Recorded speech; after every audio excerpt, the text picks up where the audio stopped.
Hello everyone, welcome back to the SMITE Guide to Xing Tian. This is Slash. I'll come back to Conquest for the solo lane Xing Tian over the weekend when I'll have more time to attempt for a solo lane episode. Sometimes it takes a couple of attempts to get a solo lane Xing Tian episode. I've tried. So in Slash, basically, you're following the same building rules as you are in Conquest. You just need to be a lot faster about it. You need to play a lot safer in the early game than you normally would, because again, you are looking at the potential for early game team fights, which can get you killed because you still need Gauntlet of Thebes, and you also will need your cooldowns and such. Now, whether or not you should go full bot or not on Xing Tian, because this is something that occurred to me that I didn't actually mention, but there is such a thing as the full Aurobot build. I just called it the full bot because I just am using the slang. But full Aurobot is where you're building entirely auras to help protect your allies. Now, whether or not you actually pull that off depends on whether or not the enemy is going to be able to punch through the protections you provide to your allies. It's generally pretty effective in tankier enemy team comps. This is not one of those. They have the standard front line of 2 people. They've got actually one of everything, so standard composition overall, so we're not going to be going Aurobot here. Let me see. They've got... Alright. This is actually one situation in which you may actually want Mystical Mail as a support. Now, why am I saying this specifically? Well, if you don't know, Mystical Mail throws damage numbers up even when it's hitting invisible targets. It doesn't matter if an enemy is invisible, they'll still take damage from Mystical Mail, because it's just going to damage anything in an aura around you, invisible or not. So you can actually track invisible enemies via the damage numbers they throw up. Will I actually be dedicating myself to this? Why does this sound a little loud? I'm not sure. No, we should be good. But will I actually go for that? It really depends on what it looks like in terms of overall. Actually, we're going to go for the multi-potion here. It depends really on how far ahead we are, how difficult it is for me to protect my allies from them. Unfortunately, with Thor, it looks like Thor is going to be building tankier. I'm sorry, not tankier, more aggressive. I'm the only front line, so that's going to put quite a strain on me as a front line. But this will be a really interesting discussion on how to handle... I'm not in the correct mouse mode. Hold on one second. Give me this. There we go. Sometimes my mouse program doesn't work on auto switches. Sometimes it just doesn't want to auto switch. But that's fine. We caught it beforehand. That's actually why it's important to place wards if you use a mouse to work your abilities. Okay, good. We got it. That was very good. Now, notice that I'm not aggressing here. There's 2 reasons why. First, I don't have Gauntlet of Thebes. Second, we got the damage buff and I didn't need to. Third, as the only frontline, I need to be very careful with when I aggress. I need to be way choosier than I normally would be, because if I go in and no one's coming in with me, I'm dead. There's just no one to save me. Unlike normal circumstances where perhaps an allied warrior or a fellow allied guardian might come in and save me, that is absolutely not going to happen here. While my allies may still attempt to save me, they'll lack a large amount of the crowd control and defense they will need to successfully get me out of an ugly situation. So we are going to be playing incredibly safe here. We're going to be choosing extremely specific scenarios to aggress on, and I will very clearly... we're doing the poke there. That's fine. Alright, they're not going to need me over here, but there's someone missing. I don't know where the 5th person on their team is, so I'm just going to rotate over here really quick. Looks like they're going to go for the speed buff. Yeah, we'll go ahead and split that a little bit here. It looks like there's something going on over here. Ra got harassed a little bit. We've got the 5th over here. There's Thoth. Alright, we're just going to keep an eye on this. Here's the Emoja. Okay.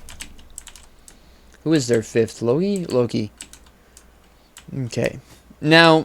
another thing is, once we get Gauntlet of Thebes, I'm going to try to save up for that first. Once we get Gauntlet of Thebes, we're going to be building wards like a paranoid maniac. Just so we can cover the invisible people here. I'm waiting for Tyr to make a move. The Izanami is not terribly accurate.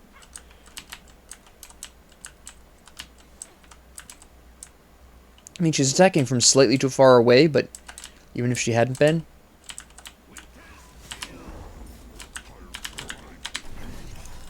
Alright, I've forced him to make a move there that he... Does he have beads? He does not. Okay. Do you have beads? You do. Alright. There we go. Now you hit something. I was just prepared to go in and save Uller if I needed to, but it did not turn out to be necessary. I'm going to want to make this switch over here. Okay. I think this is not a great idea, but sure.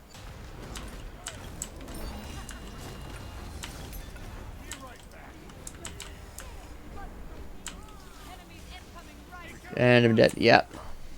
I went way too deep with that. But I don't think it was a great attack call in the first place. I should have just said no. I have the power to do that. As the support. I shouldn't have gone in like that.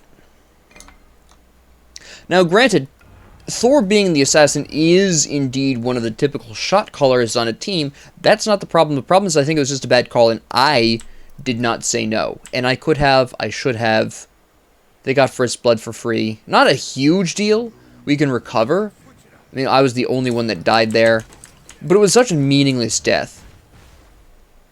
No, we can't do anything with you. You also hit like a wet noodle, so I don't care. Yeah. Here's Izanami. She'll probably be building penetration at some point and start to really slap. She's probably working on Aussie right now, to be honest. By the way, Loki finally made a reappearance. I don't know what he was doing. He was probably in the jungle, to be honest.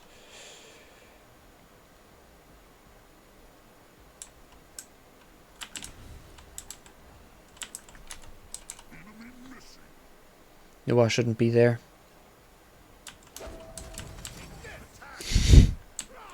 Why do you keep saying that? Okay. That's not going to be a kill. It is going to be a kill.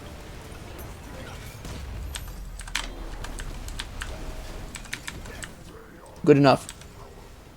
I'm only using this for the CC immunity.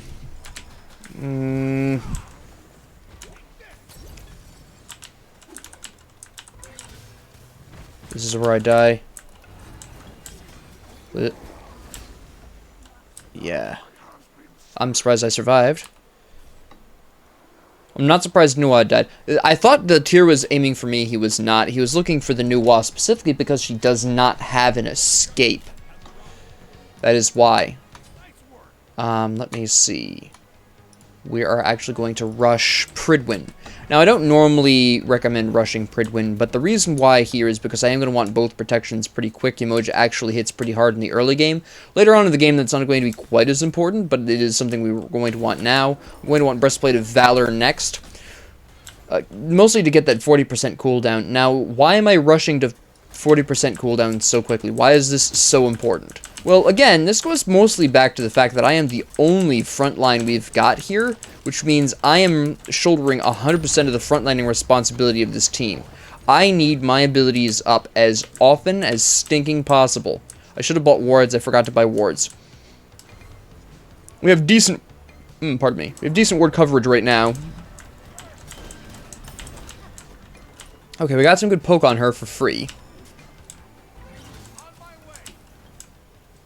This is going to get pretty ugly pretty quick, I think. Nope.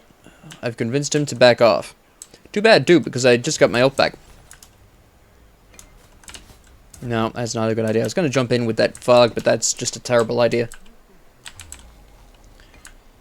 Thanks. I walked right into that for absolutely no reason. That's just going to be some poke. He's not going to get anything serious done there. Hello?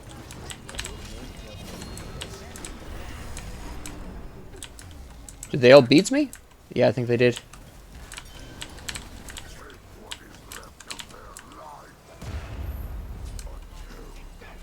Alright. So far, we're basically trading. With the exception of my first death, which was completely meaningless, we've basically been trading. I don't have my full stacks, though, so that's part of it. I don't care.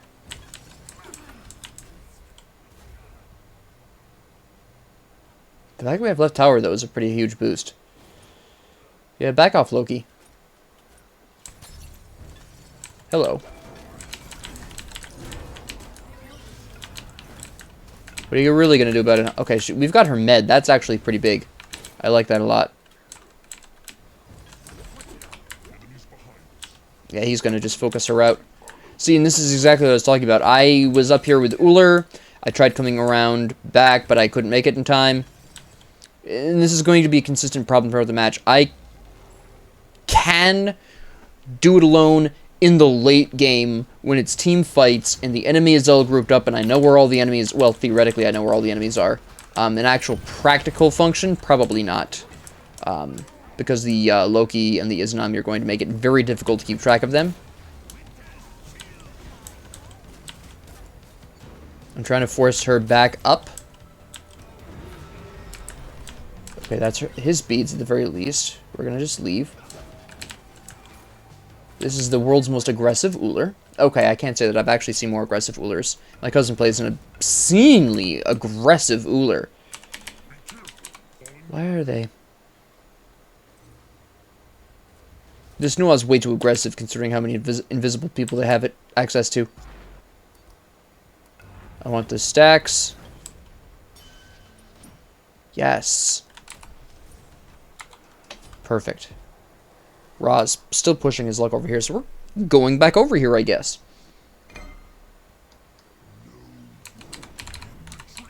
You really need to back off. No.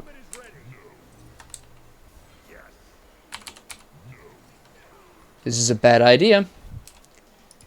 This is a really bad idea. I need to... He's doing it. Ah, I'm not there.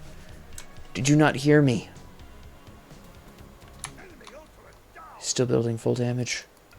I'm betting they used... I don't know who he landed on. I'm betting they used beads. Excuse me? Ah.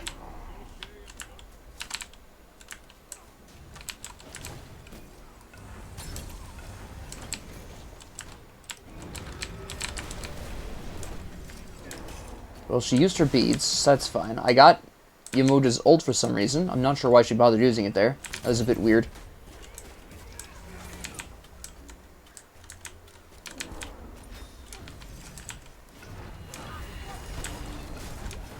I'm just trying to force... If I can just separate Tyr out, yeah, they can slap him. I'm just trying to create that distance here. Okay, we're going to go this way. This is why I built Pridwin. Notice that I was actually able to tank a decent amount of damage even from Thoth. Now, why don't I build Pridwin this early in Conquest, for instance? Primarily because in Conquest I usually want to build some form of aura item that helps my allies stay alive, whether that be Sovereignty, which is what I would build in this case. If this team composition was in Conquest, I would build Sovereignty here to help keep my allies alive a little bit longer, counteract the flat penetration. It's pretty important. Then I'd probably build some magic protections or Pridwin, depending on how damaging the enemy team comp was. It's more of a team-by-team basis, but in Slash, most of the time you'll want Pridwin as your third item. And now, considering their physical composition, I'm going to go into Breastplate of Valor. If they were a magic composition, I would probably go into Genji's Guard instead. That isn't quite exactly where I wanted to go, but it was a little farther than I was expecting.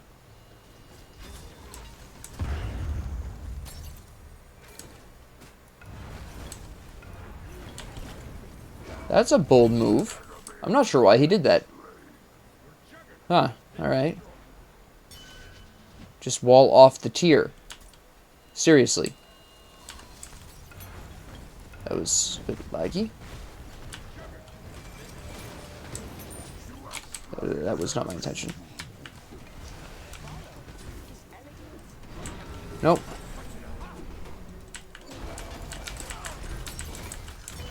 That worked out way better than it was supposed to. Okay. I have actually mid, so this is actually really good. Are you close enough? Yeah, you're close enough.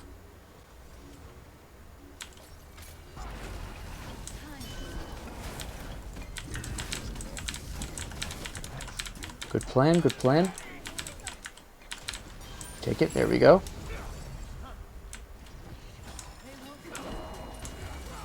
Now, notice I chose Izanami. This was to make sure that she could do less damage with her auto attacks. I only killed her because nobody else was going to be able to. Loki behind. See, this is where you want to be paying attention. This is why I put words everywhere. That is specifically the reason why I don't like this fight.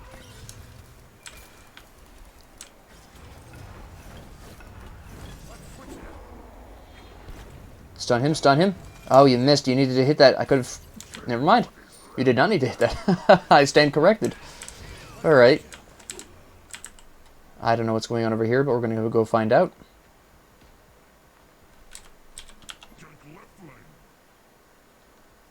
You're level 15. You should be able to take this guy. Nope, he bailed so fast. He went out of here. Get rid of the minion wave here.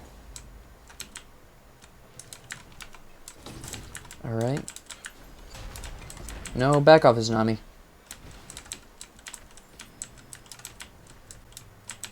Again, very important, you have wards everywhere.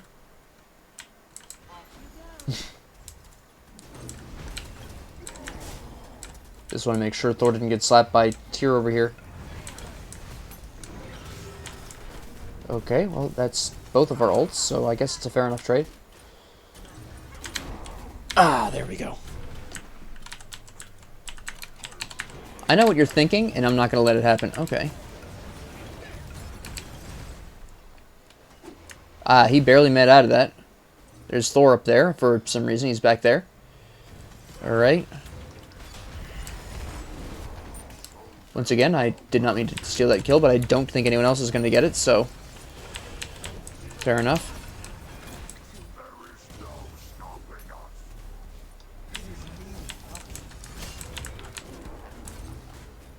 Are we going to actually take this, or... I really don't like this. We need to get out of here. I don't think we can take this right now. I don't think we have enough health and mana. Our resources, essentially, are just too low at this time. We don't have what we need for this. Are they seriously chasing us? I was going to go defend right tower, but I'm too busy defending my allies. From greedy tears. Get out of here. Nope, you stop that. Alright.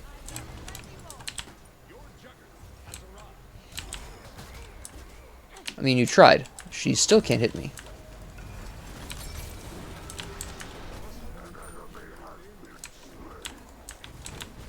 I couldn't see anything, but it didn't matter. All I could see was health bar, and that's all I needed to see. How did we turn that around? Nice.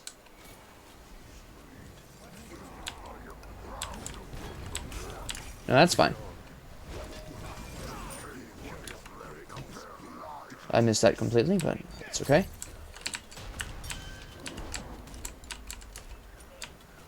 We can kill her. She's not getting away.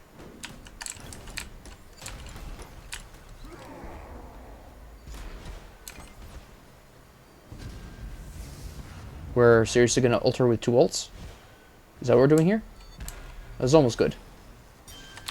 I'm actually going to go to the Juggernaut, to be honest. Since I have almost 5,000 gold. Grab this.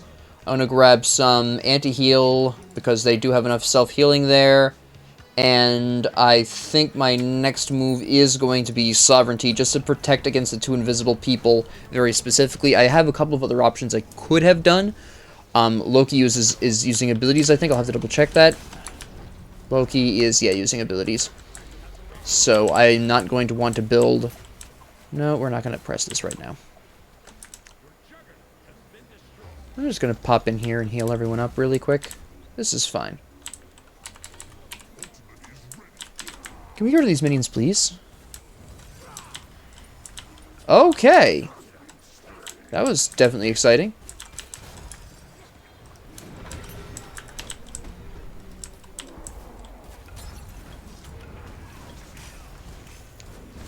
You thought. You're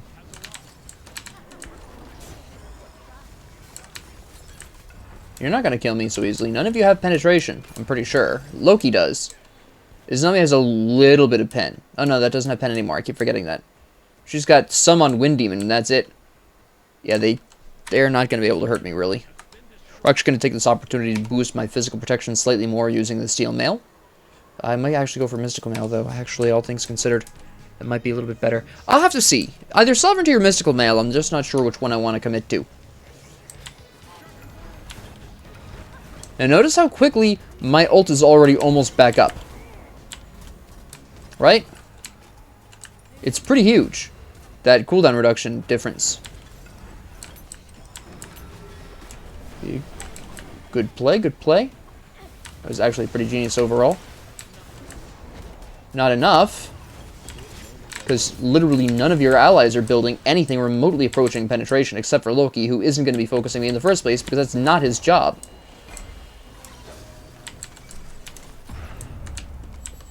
Also, that's something I feel like I should be mentioning, is that Assassins have figured it out, and overall are building the proper amount of penetrations like they used to. So that is good news at the very least.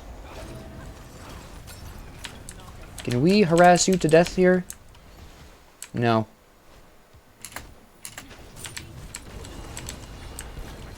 That was pretty spicy. Nice try, tier. That's cute. Very adorable. Alright, there's that. There I go. They finally got me again. Alright, fair enough. Now, the question is, I think I might go Mystical Mail. We're decently far enough ahead. Loki's building pretty mad penetration, so Sovereignty isn't really going to help there. So we'll go Mystical Mail just so I can track them down, find them, eliminate them. Give myself a little bit of damage. Typically, I would want to build some form of damage item like Soul Reaver or Spirit the Magus, but at this particular point, because I am the only frontliner we've got, I have to go a little bit more defensive than I normally would want to. So where normally I would want Spirit the Magus or Soul Reaver, I'm going for the more hybrid option of Mystical Mail in this case. This is actually what tipped over the decision to Mystical Mail specifically, besides Sovereignty's effectiveness being mitigated by the 20% penetration Loki has, and probably I'm really hoping she's got Chin Size, which is still going to get around a lot of Sovereignty, but ultimately, Sovereignty wouldn't really make enough of a difference to my allies' protection to merit that being useful enough to purchase. And I normally want at least a little bit of damage added on anyways, but again, as the only frontliner we've got, the only defensive frontliner, because Thor is not really, I mean, this is just for damage, really, it's not really for the health. With Thor building damage, I needed to be as tanky as possible, so the little extra edge that Mystical Mail will give me in terms of HP and physical protections is supremely important for my survivability in this situation.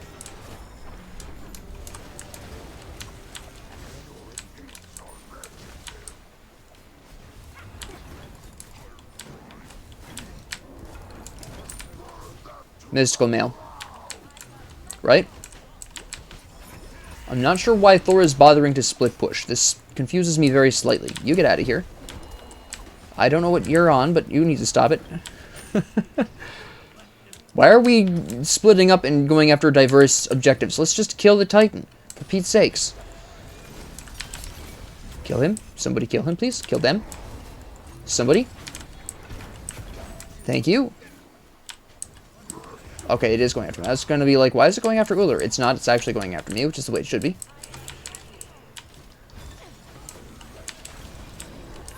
That's unfortunate. We almost have my ult back. Missed everyone, but that's fine. Alright, good. Can we get her? No, we cannot. Look, can somebody please kill the Titan while I'm tanking it for 12 years? I've been in and out of that area 5 times at least, taking damage for no damn reason. What the hell are these people doing? Oh my goodness. Sentinel's Embrace wouldn't really make a difference. I'm going to get Sentinel's Boon so I can heal off of the minion waves. Going to get Corrupted Blink so I can survive, and Cloak of the Sea. I think they actually cleaned it up here. Alright, so you may have noticed that that went abnormally well. That was a really fantastic situation to really... Actually, I'm really happy with this episode because I got to demonstrate how you need to deal with invisible targets, or invisible opponents. They're a huge threat to supports, and they're very hard to deal with if you don't know how to deal with them. and I was able to exemplify to some extent. Now, keep in mind that they were, you know, not exactly top-tier players. They were pretty mid-tier. They were decent, but not, like, excellent. But it was a really great introduction to dealing with invisible opponents for any support. The rules that I have set down here for dealing with invisible enemies applies to everyone, not just Xing Tian. Okay? That's very important that you understand that. The second thing is that even if you're the only front line a team has, don't despair. You need to adjust your build to some extent. Again, I built Pridwin a little bit earlier than I normally would want to, because I really wanted the double protections. I wanted that 20% cooldown. I wanted the shield from the passive. The passive in this case wasn't about the damage. I didn't care about that. It was nice to have, but it was more about the shield health, right? Now, why is Pridwin so effective here? Right? Why did Pridwin work out so well? Well, primarily, notice that the shield is equal to all of your protections from items and abilities. With Pridwin and Gauntlet of Thebes, you're looking at 90 of each protection, so that turns out to be 180 damage that you're mitigating every ult. Now, again, this can only occur every 45 seconds, right? This plus the cooldown from Breastplate of Determination, that's a cool 40% cooldown off, and I believe Xing Tian's ult is 90 seconds. That being the case, 90 seconds, 40% off of 90 seconds, we're looking at about between 50 and 60 seconds. I'm doing the rough math in my head. I can't head math for beans. But we're looking at roughly between 50 and 60 seconds, so almost every time your ult is up, your Pridwin passive is up as well. This is actually why I rushed Breastplate of Determination next. Again, this was chosen because they had 3 physical and 2 magic. If they had even 3 magic and 2 physical, Genji's Guard would probably have been the move. The only exception to this is if their 3rd magic is a Guardian. Guardians don't hit very hard in the late game, so if there was 2 Guardians, a Mage, and 2 physicals of whatever, then maybe Breastplate of Valor still would have been the correct choice, because 2 Guardians aren't really going to often be as damaging. Again, this is a case-by-case basis. Maybe they're playing damage Xing Tian, which can work, right? You have to pay attention to the enemy team composition, the enemy build, in order to really figure out how to work this. But I knew, Tyr was going hybrid, Loki was going full damage, obviously, so was Izanami, obviously. Breastplate of Valor was the choice here for my cooldowns.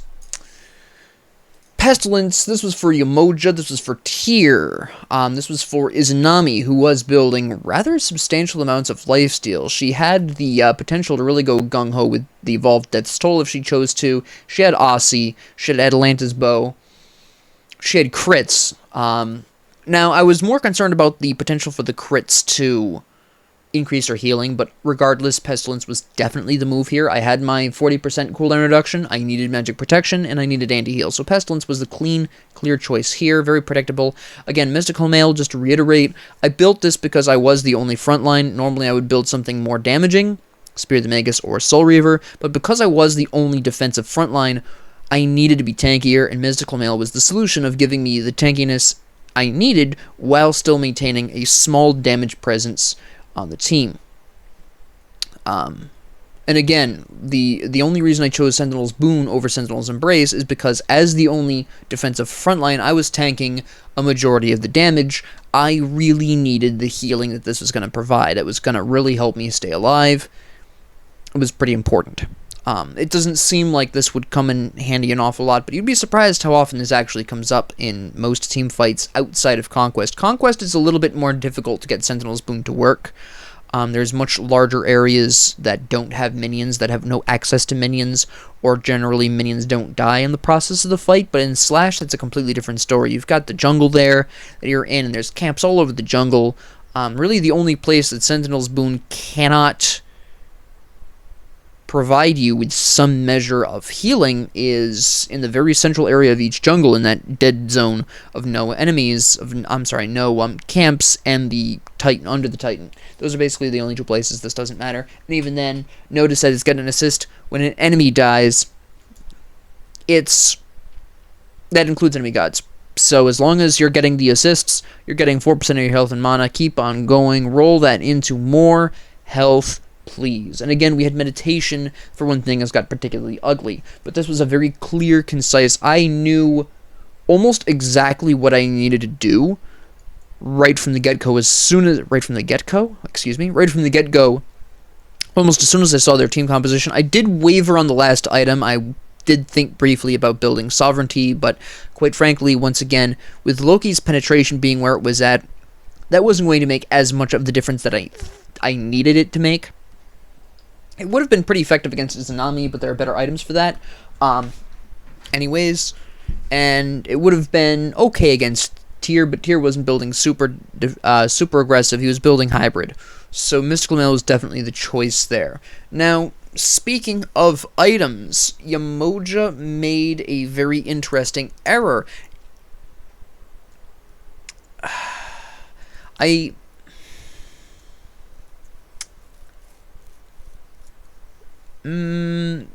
no, I think that's fair to say. She built Pridwin too late.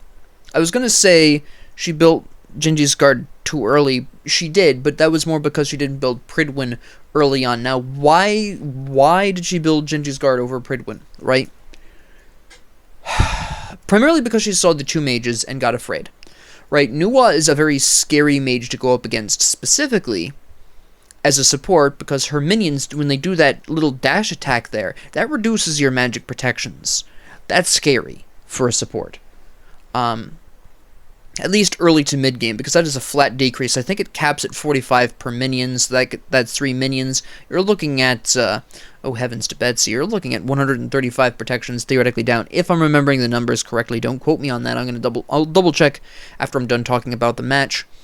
But that's what she was afraid of. That's why she built Genji's Guard. She got afraid. Just pure and simple. She got afraid of Nuwa.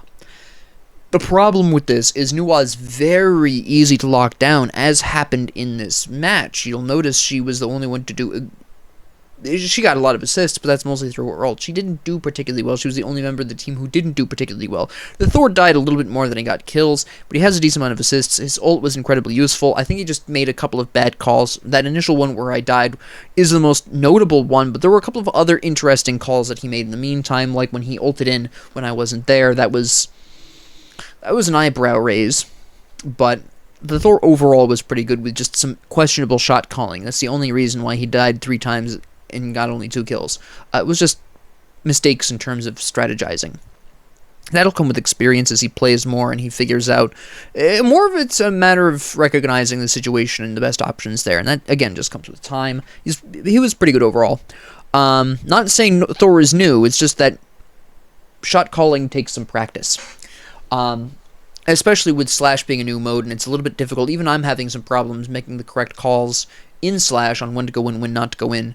I mean, I was popping in and out of that Titan area for my teammates, and they really weren't focusing on the Titan like I was hoping they would. They were focusing on the enemy. Not really what you want, but okay. Passing lightly over that. This should have been Pridwin with the Yamoja. The rest of it's pretty fine. Just take this Pridwin, put it where Genji's Guard is, push these two down the ladder. Also, she built Amulet of Sounds for some reason. I don't really know why. Now, I understand the point of building Amulet of Silence, but Thor was building almost full damage. He grabbed Magi's Cloak so he wouldn't get CC trained. But Yamoja building this Amulet of Silence right at the very end really wasn't going to do her a lot of good, to be completely honest. She really probably should have built something a little bit more hybrid. Or something. Amulet Silence was not the move. Just in all honesty. She really didn't get that close to a lot of enemies, and I think I was the only person she consistently silenced with that. And like I cared. I had the tankiness to be able to just wait out the couple of seconds. I mean, it's only a 1.5 second silence. It's like, okay, thanks, I guess. So I wasn't really too concerned about it overall.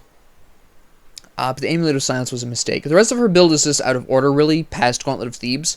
Amulet of Silence, I think she should have built something a little bit more hybrid. Considering her current cooldowns, I think Mantle of Discord would have done her a lot more good. Yes, it's more expensive, I understand that, but it would have given her 60 of each protection, rather than leaving her with just granted a really nice 75 magic protections, but at that point she really didn't need much more magic protections. She had 60 physical from Lotus Crown, she had 70 magic from Genji's Guard, she had 30-30 from Pridwin, she had 60-60 from Gauntlet of Thebes. She just needed something a little bit more balanced, and a nice Mantle of Discord would have worked really well here for her, in my opinion. Beyond that, I would like to point out the fact that Loki built Heartseeker too early. Alright, what do I mean by that? Well, Heartseeker is a 2,900 gold item. It's extremely expensive, and it really should not be one of your first 3 items. It's just too expensive for that. It puts you behind in the mid-game. It's very upsetting. He really should have built it at the earliest 4th. I typically wait until the 5th or 6th item to build Heartseeker on anyone, not just assassins. Serrated Edge should have been first. First off, it gives him a little bit of lifesteal, so it makes it a little bit easier for him to survive. Second off, it gives him the 20% penetration, which would have made more of an impact in the mid-game when I only had a couple of protections up anyways. Heartseeker could have come after that, would have been a little bit easier to build it because minions would have been giving more gold at that point. You would have been getting a little bit more gold from assists, etc. Izanami's main problem is she completely fell down on her goal of killing me. She did not build enough penetration. Her penetration for the longest time, the only penetration she had was Wind Demon. And this no longer gives penetration. So she had 10% here if she critted. And then she had Chin Size, which, well, nice, and does to some extent get around penetration by just being a second amount of damage. The secondary damage is still affected by protections, and then she finished up with Silver Branch, which granted, yes, has been buffed to 20% physical penetration, but by that time it was too late. It was too late. She built this too late. She built her penetration too late. This Wind Demon should have been Executioner or Dominance, one of the two. This was too weak at this point in the game to make any kind of difference. You could see how little damage I was taking from her by this point in the game. She was tickling me softly, because this was not the move. This was her mistake. The rest of her build is fine. I can understand why you would want to finish with Silver Branch Bowlast. You don't necessarily have the attack speed for that passive to trigger. That makes sense. That's fine. Wind Demon was not necessary here. That was the problem. That's about all I can really comment on. Tyr did pretty well, made some mistakes, went in when he thought he was going to be able to get out, and he just wasn't able to. Thoth played pretty well, but honestly, between the Izanami and the Loki building a bit wacky, and the Emoja not being tanky in the right ways, Thoth was going to have a really hard time anyways. And Thoth was a little bit too aggressive besides all of that. But yeah, that's what I would have to say about this match. It was a great match to demonstrate. I may have gotten 5 kills by accident, but I've assisted in 16. So it's a grand total 8 of 21 out of 23 kills were assisted by me, which is really your true measure of how effective you are as a support. So that's really nice to see. Plenty of great assists. I even beat out the new wall with her global ult for assists, which is nice. That's a good thing for me. Again, the new wall had a rough time with that Tyr, with the Thoth. It wasn't a great matchup for her in the first place. It's pretty much a dread combination of Loki, Tyr, and Thoth. And she does not play well against any of these because she has no escape. It's fine. It's not... with the exception of her extremely aggressive gameplay, that she does share some of the blame from that perspective, but beyond that, it's understandable. So with that being said, thank you all very much for joining me. If you like this, please like and subscribe. If you didn't, please ignore me. If you have any comments, questions, concerns, ideas, suggestions, or requests, please leave them down in the comment section below. And thank you all very much for joining me, and have a great 24 hours.